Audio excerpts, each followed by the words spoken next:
What's going on, everyone? Welcome back to our NFL mock draft version 3.0 and what will be our final mock draft leading up to the actual event here the last week of April.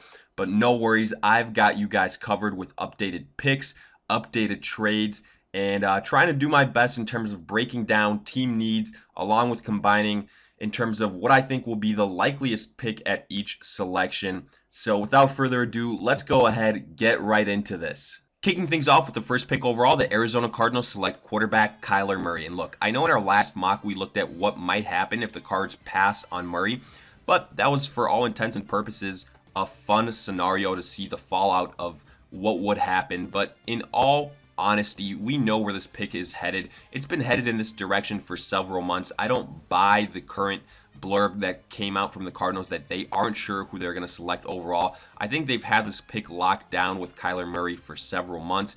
Numerous sources reporting this. It's not just one person. It's been set for a while. Murray did everything he had to solidify his selection. He impressed at his pro day. He measured in well. And honestly, this is how things go nowadays with new head coaches that come into a team that does need quarterback help. They'll usually go ahead and address that in the first round in the draft. And that's where the Cardinals find themselves in. Fair or not for Josh Rosen, I think he should have more than 1 year to prove himself in Arizona.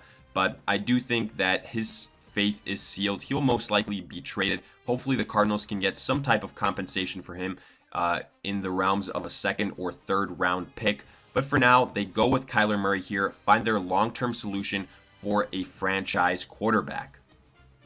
At number 2, the San Francisco 49ers select defensive end Nick Bosa. And to me, this is the selection that makes the most amount of sense. Bosa is an elite defensive end prospect. You don't get this type of premier edge rusher all too often. Look, maybe you can make the case that they also would consider Quinnen Williams, and I'm not opposed to that idea. They have invested picks in the defensive tackle position, but they haven't been as successful as they would like, so Quinnen Williams also makes sense here. I just think Bosa is the preferred option. He's a bigger area of need at a more premier position. Couple him with D Ford, you've got two studs for a long time on that young defensive line, and the 49ers get a home run pick at number 2, as crazy as that sounds.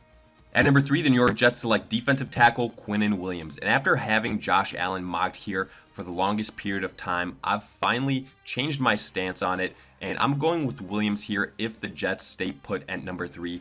And to me, that's a big if, because I definitely think that there will be a trade in the top 5. And I think the two favorites right now are the New York Jets and the Tampa Bay Buccaneers. And maybe a little bit of a hint, but I've got the Jets staying put here in this pick, but later on we will see a trade in the top 5. But for now, with the Jets staying put, I like them going with Williams, pairing him up with Leonard Williams, and I think automatically that gives you one of the best interior defensive lines in the NFL. On top of that, the main reason why I like Williams here is, to me, I've said it before, he is the best defensive prospect right along with Nick Bosa, but more so, I just think he's a lot safer than Josh Allen, who has a bigger bust potential the way that I see it. Maybe not as huge of a need as edge rusher, considering what happened with the Anthony Barr missed out sweepstake. But the Jets can go ahead and address that in the second round of this draft. I think Quinnen Williams is just too good to pass up at number 3. At number 4, the Oakland Raiders select defensive end Josh Allen. And similar to previous mocks, the way I see this playing out for the Raiders is they will be going with whoever the Jets pass on. In this scenario, it's Josh Allen.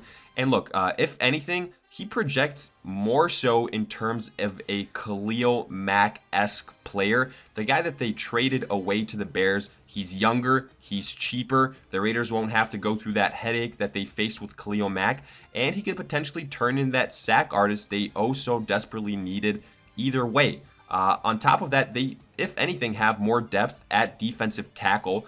So for that reason, defensive end is definitely an area of need. As far as trades concerning the Raiders, look, I don't see the Raiders making any trades, especially to move up in the top 5. The only outside chance I see of that is if the Cardinals pass on Kyler Murray, which we kind of addressed in our last mock. But again, I really don't think that is likely at all. So for now, the Raiders go ahead, fortify that defensive line, and then look forward to their picks later on towards the end of the first round. At number 5, the Cincinnati Bengals are on the clock as they move up and trade with the Tampa Bay Buccaneers in order to select quarterback Dwayne Haskins. And look, we kind of alluded to this before, but if there are any teams that might be trading back out of the top 5, I think it'll be the Jets and or the Tampa Bay Buccaneers. And as far as any teams moving up, it'll be quarterback needy teams that want to get in front of the New York Giants, who are at number 6. And honestly, a lot of people still don't know what they're going to do with that 6th pick. All they know is that at some point the Giants will be selecting a quarterback. They're just not sure when. So in order to have a chance to select their guy, someone will have to likely move into the top 5.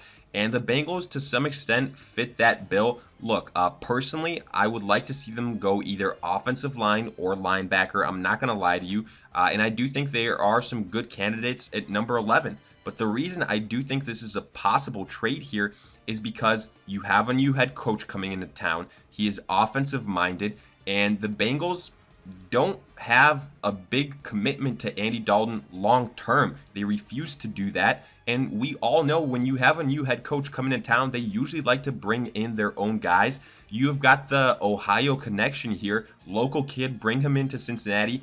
A guy that a lot of people perceive as the best passer in this draft. To potentially be your future franchise quarterback. Obviously, this is going to cost the Cincinnati Bengals some draft capital, 2nd, 3rd round pick likely. And honestly, I'd love to hear from the Cincinnati Bengals fans here. What do you think about the current rumors about a potential pairing between a quarterback and the Bengals? Would you rather see them sit tight at number 11 and go best player available, fill an area of need, or do you want to see this type of drastic blockbuster type of move? Let me hear it on that as well.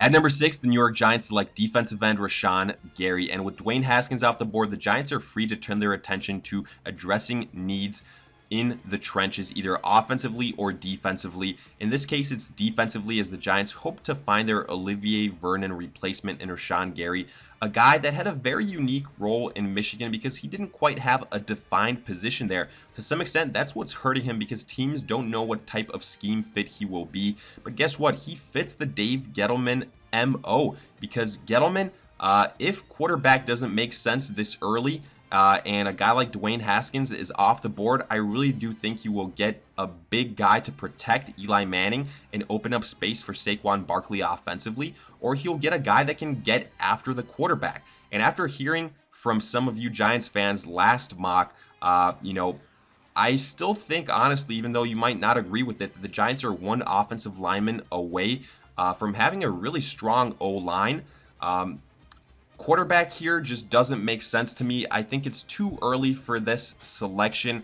I do think the Giants will address the quarterback position. They need to get Eli Manning's replacement. I just think it'll be later on. So for now, they get an elite pass rushing prospect in Rashan Gary instead. At number 7, the Jacksonville Jaguars select offensive lineman Jawaan Taylor. And after investing so much in Nick Foles, the Jacksonville Jaguars have to do their best in order to keep him upright if they really plan for him to be the quarterback of the future. What better way to do that than strengthen their offensive line and get one of the premier offensive linemen in this draft in Jawaan Taylor, a guy that can go ahead and be a day one starter. The Jaguars, if they go ahead and make this type of move, I think not only will they allow Nick Foles more time to go ahead and find his targets, but they'll also go ahead and open up holes for a guy like Leonard Fournette, who, when he gets going, that entire offense performs better. So for that reason, go ahead, invest a pick in Jawaan Taylor, who will have a positive trickle-down effect on this entire offense. At number 8, the Atlanta Falcons are on the clock as they trade up with the Detroit Lions in order to select defensive tackle Ed Oliver. And I had this exact same trade in our mock last time, and I'm keeping it because it makes a whole lot of sense. We don't know what the future of Grady Jarrett is in Atlanta. He was franchised, but long-term, I don't think he will be there in Atlanta. So go ahead, find his replacement. Ed Oliver, a guy that a lot of people are saying is on the level of Quinnen Williams or maybe even better. I think he would be a steal this late, but definitely I think a move that has to be made by the Falcons because the Buffalo Bills at number 9 are definitely another top contender to add Ed Oliver, as the departure of Kyle Williams took place last year, and he would be a great fit in Buffalo with the defensive-minded Sean McDermott. Instead, the Atlanta Falcons go ahead, snipe the Bills here. This is a type of move that we've seen before from the Falcons. They're not afraid to go ahead and trade up when they think they can be competitive. Look, I think last year's record was a fluke. I think they're a much better team than that, and I think they will be contenders in 2019, and a big part of that will be adding a playmaker like Ed Oliver.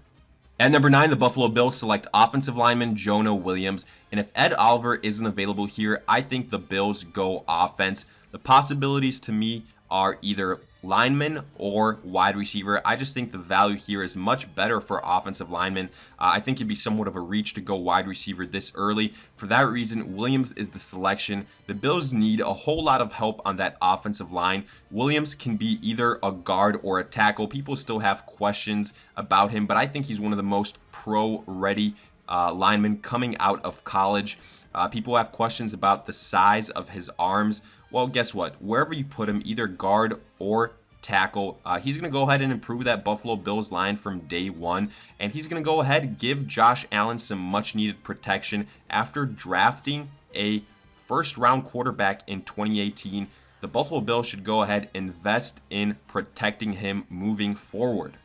With the 10th pick overall, the Denver Broncos select linebacker Devin White. And if things play out like this for the Broncos, I'm sure they will be jumping for joy. This is the first time I have them going away from Drew Lock. But if Devin White is available, I think that's a pick that just makes so much sense.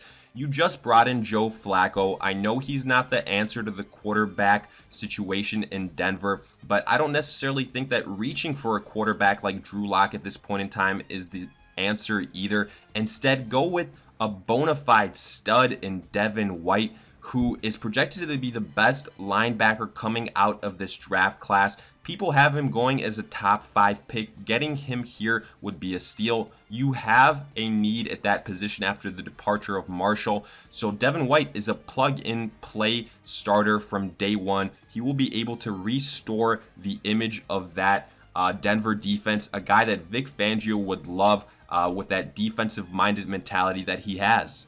At number 11, the Tampa Bay Bucs are back on the clock after trading down with the Bengals and select linebacker Devin Bush. And to me, this is a great situation for the Bucs. If they do indeed go ahead and trade down from number 5, they still address their linebacker need here. Originally, I have had the Bucs staying put in number 5 and going Devin White there. But guess what? If they can go ahead, trade down a few spots, get some extra draft capital that they could potentially turn into some DB help later on in round 2. Why not? In this situation, you still get that impact linebacker. Devin Bush, not that much far off Devin White in terms of talent. He still replaces Quan Alexander at that linebacker vacancy that you have. And then afterwards, you have extra draft picks. Go ahead, upgrade the remainder of that defense. At number 12, the Green Bay Packers select tight end TJ Hockenson. And to me, this is one of my favorite player-team pairings in the entire draft. If Hockenson is available, which I do think he will be, the only teams that I can see potentially causing a problem for that is the Jacksonville Jaguars or maybe a team like the Tennessee Titans if they decide to trade up. But again, if available here, I love the fit. Jimmy Graham isn't getting any younger. He probably won't be with the team after this year. And on the flip side, TJ Hockenson, he is a great pass catcher and he blocks as well, something Jimmy Graham really isn't willing to do. Go ahead, give Aaron Rodgers more offensive firepower. There's somewhat of a drop-off after Davante Adams. The Packers went ahead and addressed defensive needs in free agency so they can afford to go offense here, and TJ Hockenson would be an excellent selection. At number 13, the Washington Redskins have traded up with the Miami Dolphins in order to select quarterback Drew Lock. And look, if Drew Lock starts to slip past number 10 in the Denver Broncos, I think we're going to see a lot of teams try and move up for them. Fortunately for the Redskins, this won't be a trade that takes too much ammunition to make happen. It's only moving up 2 spots with the Dolphins in order for them to select their future franchise quarterback. And I do think it's a pairing, again, that makes sense. I think the Redskins are one of these teams that will either be looking at Dwayne Haskins or Drew Lock. Alex Smith probably won't be playing football again. Case Keenum isn't the answer long term for them. So they are a contender for a quarterback in round 1. Go ahead, select Drew Lock. He can learn behind Case Keenum for a year. I realize you have other needs like wide receiver, like offensive line, but I do think the good news for wide receiver is that you can get some really quality guys on day 2. I don't think there's going to be as big of a run on wide receivers as many people expect this round. So go ahead, add your future franchise signal caller at number 13, and then go ahead, focus your attention to strengthening the pieces around him on day 2. At number 14, the Detroit Lions are back on the clock after having traded down with the Atlanta Falcons and now select defensive end Montez Sweat. And look, the fact of the matter is that the Lions need a lot of help defensively. We have got Matt Patricia there, defensive-minded guy. I wouldn't be surprised if he goes in this direction. Linebacker, also an area of need, but I don't think the value is quite as good anymore. For that reason, the Lions simply go with the best available defensive player, and I've had Rashan Gary being slotted here for a while now. Montez Sweat, not a bad consolation prize, and he is good value at this point. I know he's got the heart condition, but I don't think it's quite as serious as it potentially could be. Otherwise, he wouldn't be getting first-round consideration. Obviously, I do think it'll impact his value a little bit. That's why I have him falling outside of the top 10, but I'm fairly confident if the Lions find themselves in this situation, they will put a stop to his free fall immediately. At number 15, the Miami Dolphins are back on the clock after having traded down with the Redskins and now select offensive lineman Andre Dillard. And to me, this is a pick that I absolutely love for the Dolphins.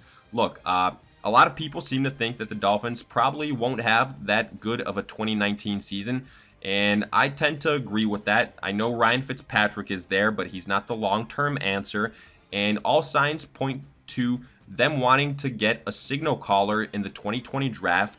That's going to have a lot of talent at that position, and why not, before doing that, going and investing in his protection moving forward in this year's draft. Andre Dillard, to me, is a guy that's getting a lot of considerations. He's had a lot of team visits with a plethora of NFL teams, the Miami Dolphins included, so you know there's interest there. I could see him being from somewhere to a top 10 pick to a middle pick in the teens. So at this point in time, the Dolphins, I think, get great value in a day 1 starter. At number 16, the Carolina Panthers select offensive lineman Cody Ford, and I truly do believe the preferred option for the Panthers is actually Andre Dillard, but in the scenario that he isn't available, I do think Cody Ford, not a bad option either. He's someone that the Panthers have worked out privately and someone that could theoretically go and fill that left tackle spot. We all know what a disaster Matt Khalil was. The Panthers haven't really had a good left tackle since the retirement of Jordan Gross, and they desperately need to invest talent there in order to guarantee a long-term success in future for Cam Newton. He needs to stay healthy. What better way than getting him protection on his blind side? There's also a couple things I want to address with the Panthers because, like I said, this is a team that I know very well. And a lot of people seem to think recently it's a popular pick that they're going to trade up for a defensive end. Now, first and foremost, they're not going to trade up. The Panthers, they're not a team that is adverse to risks and to moves like that, especially with the return of Marty Hurney. He is a very conservative GM. If you follow the Panthers before they let him go and got Dave Gettleman, he's a guy that would more likely move down and get draft capital, which in fact he stated he would prefer. So if anything, if they trade, I think that's more likely to happen. And then as far as getting defensive end help, look, I realize Julius Peppers retired, but people seem to forget he was a rotational player last year. He wasn't an every down player. And for that reason, I think the Panthers can go ahead and get someone to contribute on the same level in day 2 of this draft. Instead, go ahead, address a bigger need. Protecting your quarterback should be your priority, especially considering the injury history Cam Newton has had. At number 17, the New York Giants continue this recent run on linemen as they select Greg Little. And I alluded to it earlier. With Dwayne Haskins off the board, I think the Giants will go ahead and address the trenches. With their first pick, they addressed the defensive line. Now, go ahead, address the offensive line. Greg Little, considered a first-round talent caliber offensive lineman. Go ahead, plug him in, make that line a strong point of the offense. Protect Eli Manning for a little bit longer so he can find his targets. Give some more room for Saquon Barkley, and then get your quarterback in round 2 of this draft. At number 18, the Minnesota Vikings select center guard Garrett Bradbury. And things haven't changed with my selection for the Vikings. They still need to address the offensive line. The only difference is in the name of the player here.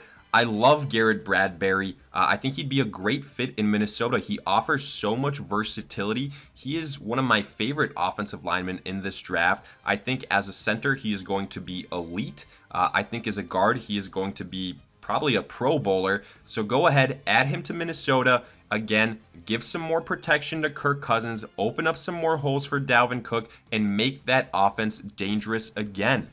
At number 19, the Tennessee Titans select defensive end Clelin Ferrell. To me, I think the Titans can go ahead, upgrade the defensive line at a couple different spots, but right now, Clelin Ferrell here offers a lot of value. Additionally, they could go tight end offensively. They could target someone like TJ Hockenson if they're willing to trade up several spots close toward the top 10. If not, Noah Fant is an option. But at this point, I thought Clelin Ferrell is a better value pick. That's why he is the choice to go ahead and fortify that defensive line. At number 20, the Pittsburgh Steelers select cornerback Greedy Williams. And we all saw how much the Steelers struggled in the secondary last year, so this is a selection that makes sense. I do think this will probably be right around where we see cornerbacks start to come off the board, late teens, early 20s. And I like Williams to the Steelers. He's a bigger, physical cornerback. Look, DeAndre Baker and Byron Murphy are also possibilities. I know that teams around the league all have them primarily in their top 3, just ranked a little bit differently. So it could be one of the other guys. But I do think cornerback here is very good value. Linebacker, also a possibility, but a little bit more of a reach, so cornerback is the choice. At number 21, the Indianapolis Colts select defensive end Brian Burns as they trade up with the Seattle Seahawks. Similar to our last mock, this is a selection and trade that we had there too. It's one that makes a lot of sense for me right now. The Colts can go ahead, afford to take this risk. It'll cost them a little bit, but they're in a win-now situation. Offensively, they are loaded. Andrew Luck is healthy. I think this pick almost has to be on the defensive side of the football. And Brian Burns is a steal at this point. He is a top 15 player in this draft. And pairing him up with Justin Houston will give the Colts a nice duo on that line. Let him learn from Justin Houston, and he can be your primary pass rusher moving forward. At number 22, the Baltimore Ravens select wide receiver DK Metcalf. And for the Ravens, I've been mocking a wide receiver here for a while. The only difference is this time it's DK Metcalf. I have him being the first wide receiver off the board, as some teams pay attention to defensive line and offensive line a little bit more so. In the picks previous to this, allowing a wide receiver to fall to the Ravens, and possibly the most controversial and polarizing wide receiver in this draft, as a lot of people see him as a high bust potential candidate. But you can't deny what he did at the Combine. Absolutely killed it. And I do think he gives you a unique blend of size and speed that the Ravens will desperately need for Lamar Jackson. Let's be honest, Lamar Jackson, not the most accurate guy, but insert DK Metcalf, a guy that can take advantage of situations like that with his size, and someone that can burn oppositions with the speed that he displayed. At number 23, the Houston Texans select offensive lineman Dalton Risner. And I've said it before, I'll say it again. This is a situation where the Texans absolutely have to go offensive lineman. It's not a situation we should be overthinking. They go next best available lineman. To me, that's Risner. And honestly, they just need to worry about keeping Deshaun Watson healthy. He's their franchise quarterback. He's their future. But he was absolutely getting lit up last season. And the thing is, they'll probably need to invest more than one pick on the offensive line. That's how many holes it has, but getting Risner in the first round is a good start.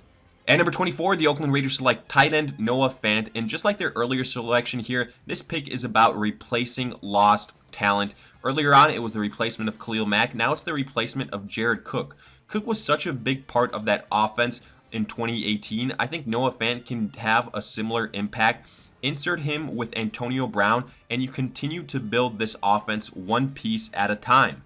At number 25, the LA Rams trade up with the Eagles to select cornerback Byron Murphy. And look, even though the Rams on paper had a pretty good tandem of Marcus Peters and Aqib Talib, In reality, it didn't play out that well. We know how bad that defense was. For Marcus Peters, he was underwhelming. Aqib Talib did well, but that was after his lengthy injury. He's not getting any younger. So go ahead, add Murphy, who can learn from both of these vets and eventually take over at that spot. The Rams, look, they're just coming back from a Super Bowl appearance. They can go ahead, afford to take some risks in order to improve that defense. At number 26, the Seattle Seahawks are back on the clock after trading down with the Colts and now select safety Taylor Rapp. And again, this is a pairing that makes a lot of sense. For the Seahawks, the departure of Earl Thomas created a void at that position. And then Rapp, he's a local kid from Washington, a school known for producing good secondary players. The Seahawks have already had a private workout with Rapp, and a lot of people regard him as one of the top safeties in this draft. It's a fit and at a position of need, good pick for Seattle. At number 27, the Oakland Raiders select running back Josh Jacobs as they continue to add pieces to that offense and replace previously starting players at their respective positions. First it was Jared Cook, now it's Marshawn Lynch. He's not expected to return to the team. Add Josh Jacobs, a physical running back, yet another Alabama specimen. I think he is probably the only running back worthy of a first-round pick. Insert Jacobs into that starting rotation, and I think you have, all of a sudden, a pretty formidable offensive group of players. At 28, the LA Chargers select defensive tackle Christian Wilkins. And we all know the Chargers need help on the defensive tackle side of things. Wilkins at this point is a good value pick. He's proved that he can ball out for that Clemson defensive line. I think he's a guy that can go ahead and be a difference maker. Jeffrey Simmons also a possibility, but I give Wilkins the edge here since he's not coming off of a major injury. At number 29, the Kansas City Chiefs select defensive back DeAndre Baker. And with this pick, this rounds out the top three cornerbacks that I think are first round worthy. Baker is a guy that the Chiefs can go ahead and insert into their secondary. They struggled all around defensively. I mean, you probably heard the comments as of late. Everything is on the board for the Chiefs except for quarterback. Kind of funny, but makes a lot of sense, especially defensively. Rashan Breeland, not the answer for the Chiefs long term. Go ahead, insert Baker, who a lot of people think is one of the best cornerbacks as highlighted before. I think he would be a welcome addition to the Chiefs. At number 30, the Green Bay Packers select defensive tackle Jeffrey Simmons. And after addressing a big offensive need with their first selection, here the Green Bay Packers select Simmons, who, as we have highlighted beforehand, before his injury, this guy was a top 10 selection. He won't play right away, but regardless, the Packers made some upgrades defensively throughout free agency. Now Jeffrey Simmons can be another corner piece after several months, potentially could play this season. I think all of a sudden with this selection, that Green Bay defensive line becomes a strong point. At number 31, after trading down, the Philadelphia Eagles select linebacker Mack Wilson. Defensively speaking, I think they could go two different directions here. One is linebacker, the other is secondary help. We saw all the injuries that they struggled through with last year, but linebacker, I think, is a bigger area of need. They lost some pieces there this offseason. Additionally, Wilson is a guy that probably wouldn't be available next time they're on the clock in the second round. There's a bit of a drop-off on the linebacker play afterwards, so Wilson defensively here makes a lot of sense.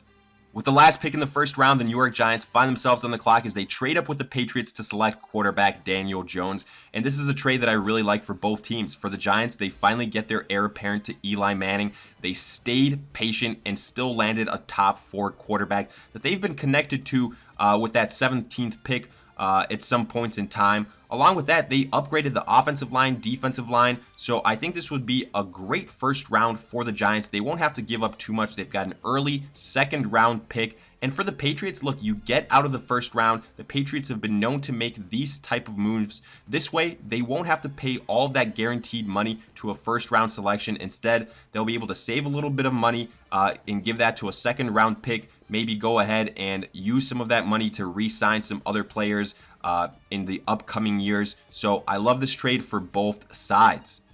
And with that, we finish up this third and final NFL mock draft. I hope you guys enjoyed every single one of these versions. And as usual, let me hear it in the comments section if you guys have any questions. But more importantly, if you agreed with your team's selections, or if not, let me hear what areas you think they should address instead. And as always, if you enjoyed, make sure to like, subscribe, and I'll see you guys in future videos.